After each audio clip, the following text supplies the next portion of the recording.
Hello जुहार जी मां समले मुझे स्वागत करते मैंने बोलो के हो एबे का दीपक मैं कॉलेज जाऊ छु हो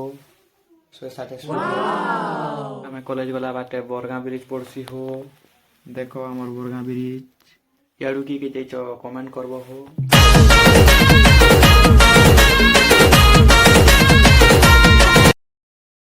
फाइनली सतरा पेट्रोल टाकी के पले आनु ना हो पेट्रोल 2-4 टका पकामो हो हमार गरीब दुखी लोग हो केना पाइमु पैसा दिजो पकामु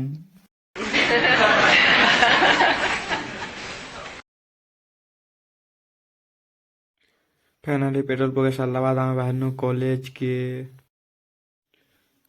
पहुंची गनु एबे फाइनली बहुत दिन ପରେ सामा सा देखा ହେଲା କାହିଁକି ନା ବୋଲେ ବର୍ଗ ଯିବିନି ମୁଇଁ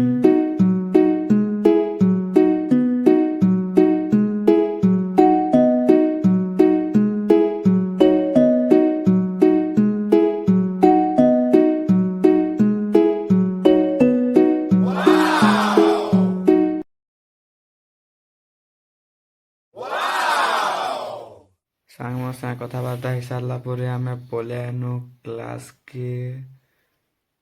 ଏବେ କ୍ଲାସ୍ ହେବା ଆଉ ଗୋଟେ ଭିଡ଼ିଓ ଦେଖା ହେବା ବାଏ।